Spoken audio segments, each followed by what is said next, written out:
Welcome to Saturday versus Sunday. I'm John Barbin. With me is Jeff Dover, and we're talking football. That's right. We're a couple of football fans. We watch college and the NFL. We hope to earn your like and subscribe today. Today is our review of what's happening right now because it's a long off season. So we've got some headlines and some things we can talk that we'll muster up the energy to talk about. You can tell it's off season because I'm wearing the Raiders and Jeff's wearing the New York Jets. Yeah, exactly. So that was the big news that broke today with the Raiders is that they signed Kirk Cousins. What do you think about that? To me, it's a clue they're gonna draft Mendoza. I mean, if that's the worst kept secret in North America, probably. Yeah. But it seems as though on the face of it, no matter how good or bad Cousins actually plays on the field, he's probably a really good mentor for the kid. And the right person to have in the locker room.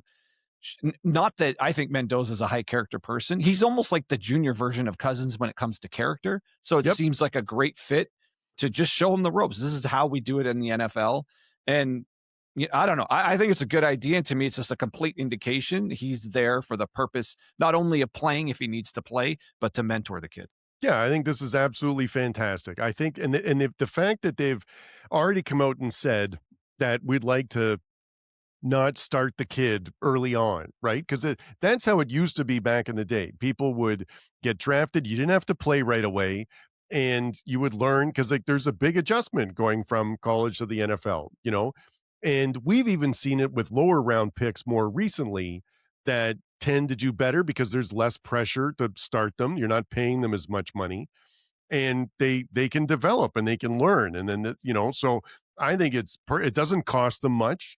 That's a really good point about the personalities. Like the personalities and their faith and stuff seem to be, lined up. So that's going to be great. And I think it's a fantastic move and it's only going to be good. You're not throwing in a rookie that is going to have to, understand protection and throws and it like from day one. At least he's got some runway to develop. So, which is good because this is your long-term solution at QB. Yeah. And it doesn't mean it can't be done.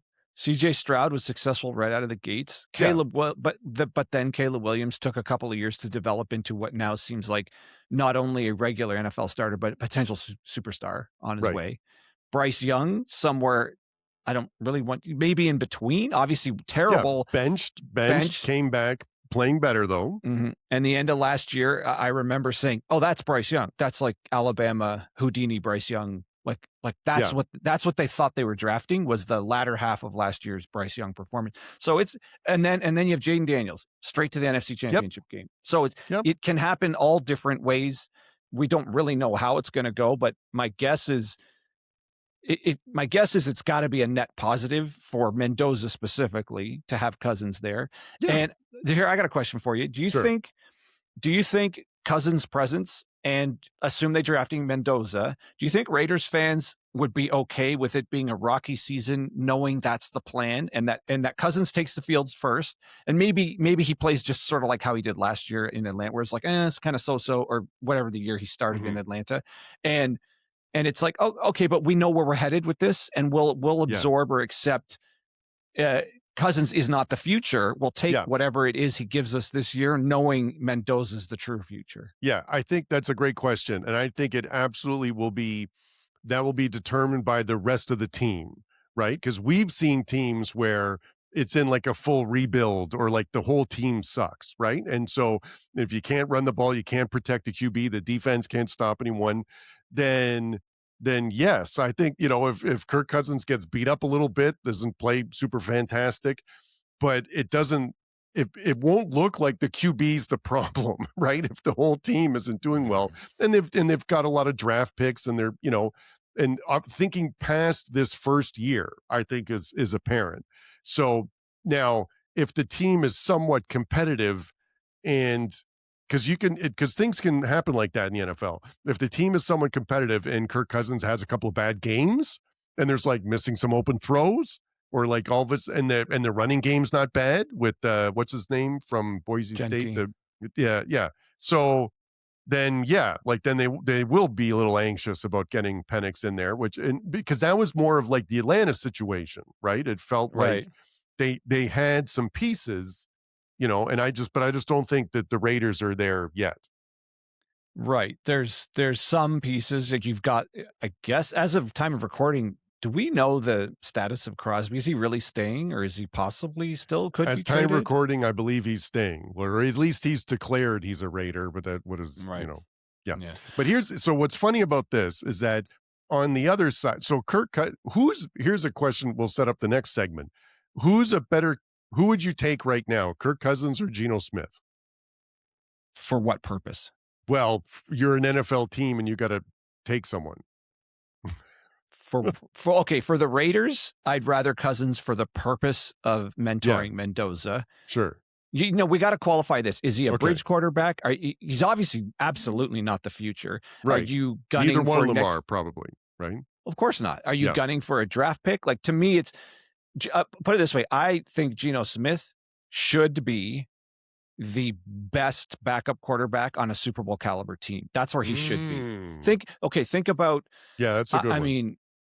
I mean, obviously he's got his problems as a starter. The rest of the Raiders, ineptitude notwithstanding, he still wasn't that good of a quarterback. In Seattle, they put up a lot of points, but again, they couldn't get over the hump with him there. It was just clear he wasn't the future there. But man, if you have a guy with those chops coming off the bench, like, he can win you 10 games. Sometimes it doesn't look great, but he did that in Seattle. Yep. But I don't trust him as the true starter to lead you all the way. But last year, we saw multiple teams need to go to the backup. Mac Jones stepped in and won 3, 4, 5 games for the Niners.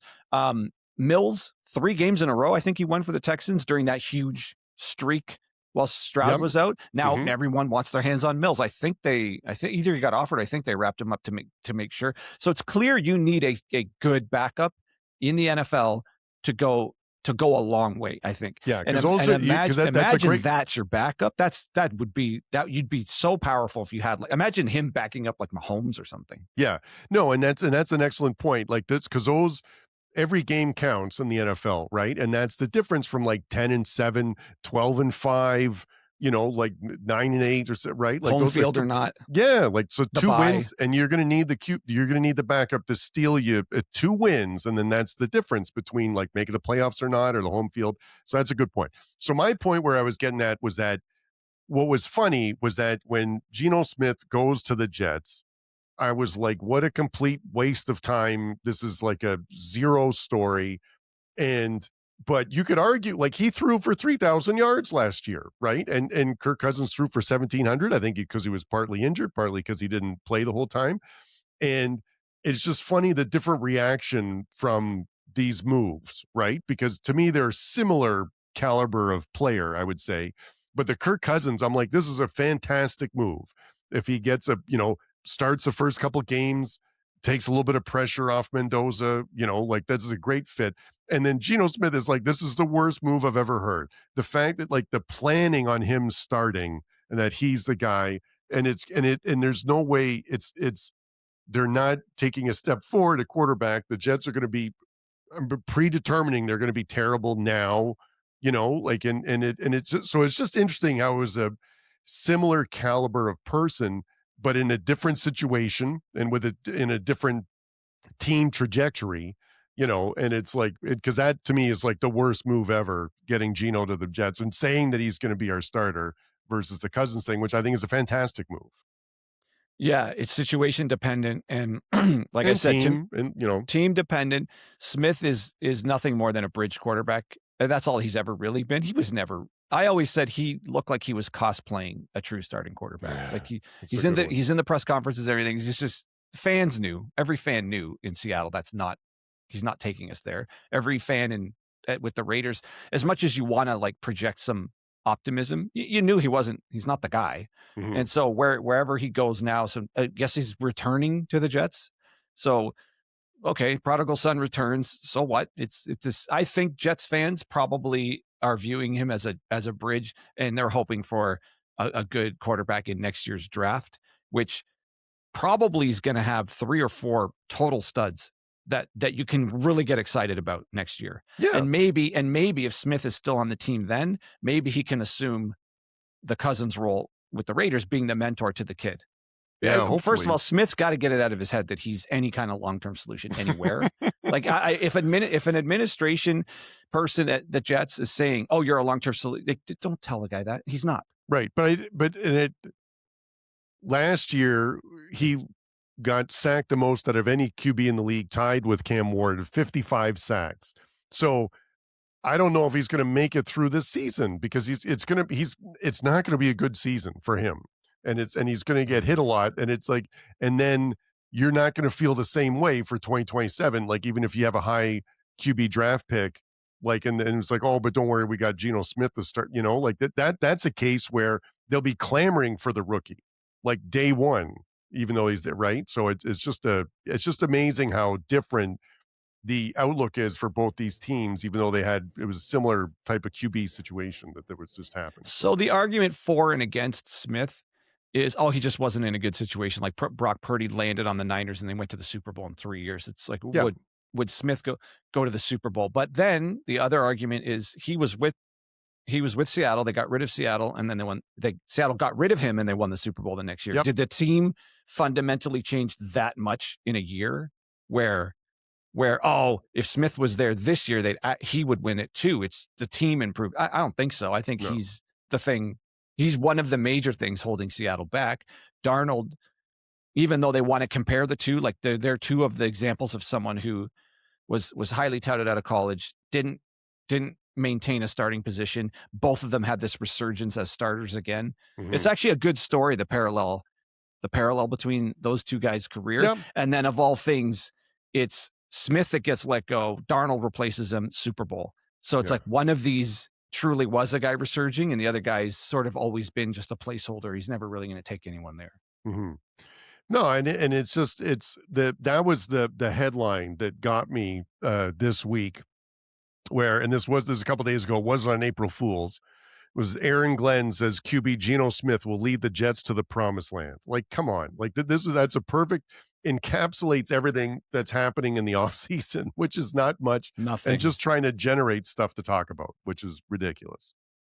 I mean, I guess you should ask him what he means by promised land. Is that the number one pick in next year's draft? Exactly. If that's the promised land, then yeah, for sure. I mean, they have a lot of draft capital next year. I think they have two first round picks already for 2027. Maybe either way.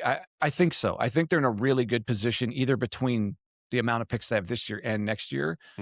I think they have enough capital to position themselves to go after basically anybody next year, and make a trade deal so sweet, and that unless the obvious superstar quarterback emerges this coming college season, like let's say Julian Sayin just crushes it, and he's so obviously the number one. Or Manning. Or I mean, either way, that's like, look, I can't even decide which one. I'd say Sayin's maybe a bit ahead of him. Either way, the point is there's going to be options next year for a couple of NFL teams. And I think the Jets will be one of the teams with so much draft capital, they can kind of bully people into that number one spot if they want it. Yeah, for sure.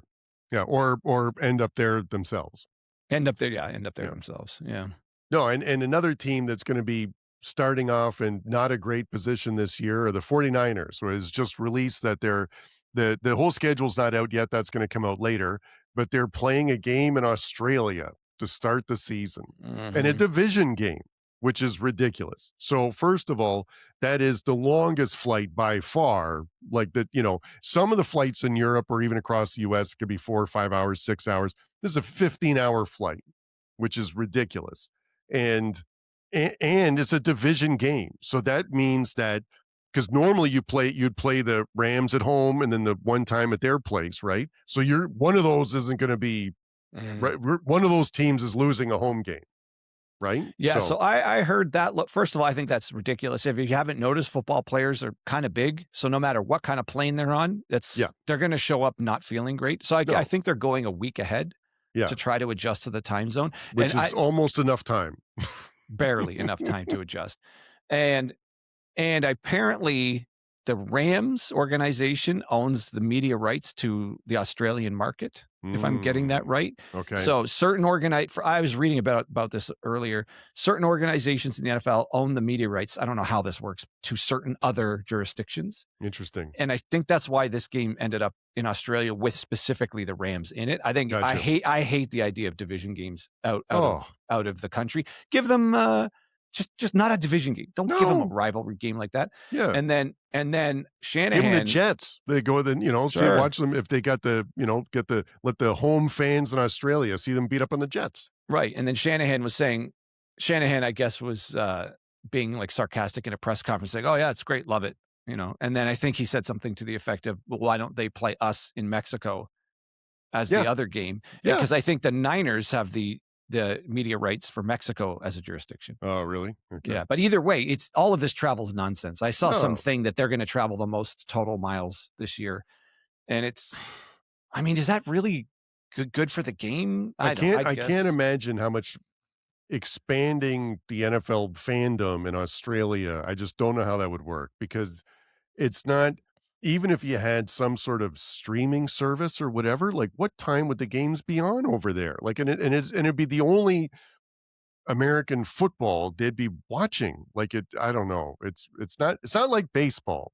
Baseball like is really big in Japan, really big in some other countries or soccer, right? Like where you could like in or basketball even. Basketball like even if it's on a weird time in Korea, like you could there'd be fans there because they have leagues there.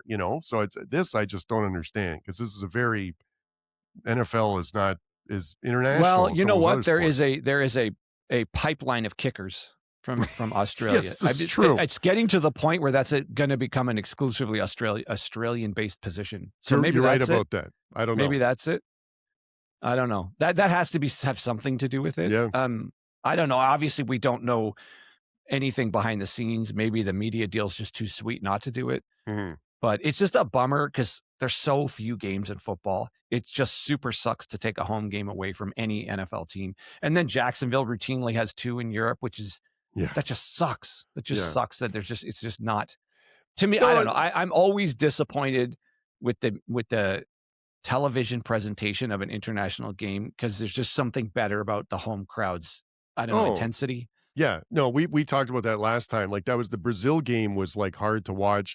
The crowd was different. Like and if there's anything wrong with the broadcast or the field or even the type of play, like it just gonna come back as like, well, it's the Australia game. Like it's Yeah. like which is just a terrible. It's one thing when you have a bad game like at SoFi Stadium, but at least but I don't know. That it's I'm already not looking forward to it. Yeah. I guess the only other headline was that I was interested in was the pro day, Indiana Yep. football pro day actually being televised, and other, Rich Eisen's like, I can't believe I'm saying this, but the Indiana pro day was on TV. It just keeps reminding me how remarkable that turnaround was. And I think there's going to be a lot of players drafted out of there that are going to be like legitimate productive starters in the NFL, not just Mendoza. I think Yeah. Surratt, Cooper, Pons. I think there's Mhm. going to be a bunch. There's already last year a few of them were drafted or are already really productive. Some linemen too. So Mhm. I think they're legit.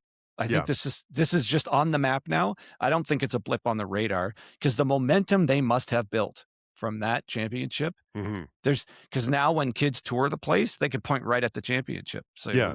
we can do No. it here. No, that makes a huge difference. I remember Dabo Sweeney saying that before. Before Clemson made it, you're sort of selling the hope and the plan, but then once you have it there, then it's like, yeah, we can do it, right? So it really Mhm. does change the message.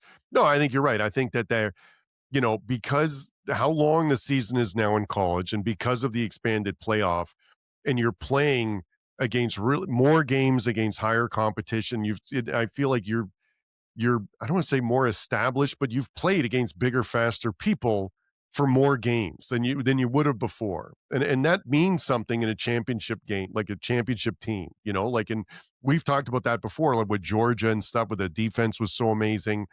And everyone gets drafted from there because like they're otherwise, I don't think you would have made it that far. So I think there's and for a while it looked like Indiana like didn't have to play when you get off the bus. It didn't look like they've had the same players as other teams, but that was not the case this past year. So I think you're right. I think it's going to benefit a lot of people on that team. That's a good point you brought up. I didn't even consider that the playoff now simulates an NFL playoff. And okay, so by notwithstanding, now these players know what it's like to have to run the table 4 games straight to win a championship, because that's what's ahead of you in the NFL. And obviously, it's going to be all the best competition at the end, and you can't back your way. You can't like lose the championship game of your conference, but just sort of there's just one more game and that's it. It's like no, you still got to prove it against the best. Yeah, and it's NFL talent all over the place on both sides. Like it's for every team at that level, right? So, yeah, no, I think that makes a difference, and I think you're right. I think that Mendoza is obviously the star of the Indiana Pro Day, but there's a lot of other players on there that are going to get some eyes on them, and it's going to make a difference. Yep, man, look at us. What have we ever been reduced to here in the off season? Do you think we're ever going to have another episode where these are the 2 shirts? Man, not. Maybe after the draft. I don't know. It's like how about this? When not in season, put it that way. I was going to say in season, if these 2 teams match up, there's just no way we're covering that. I mean, maybe just because of Mendoza. Jets start out 3-0 somehow, or so, like I don't know how, but I don't, we're not wearing this. That's part of the reason why I like this shirt. I don't get to wear it very often. That's part of the reason why I wore it today. At least not on the show. So when we get a chance, we got to give the Jets some love and the Raiders. So yeah, shout out to the guy at the gym that stopped me the other day and asked me if I was an actual Jets fan. So oh really? Yeah. How'd you answer? I said I co-host a podcast, so I have to have all the shirts. What did he say to that? He sort of nodded and walked off. He said, yeah. Oh, yeah. That makes way more sense. Yeah. He's like, I'm sorry. I'm sorry I mentioned you might be a fan. yeah, exactly. Oh, jeez. All right. I don't know. You got anything else? No, that's it for me. All right. Well, that's all we got for today. We hope you enjoyed the show. And if you stuck around this long, we appreciate it. If you like what we got going on and you'd like to support us, a like and a subscribe would go a long way. And we'd really, really appreciate it. So for Jeff Dover, I'm John Barban, and that's your Saturday versus Sunday podcast.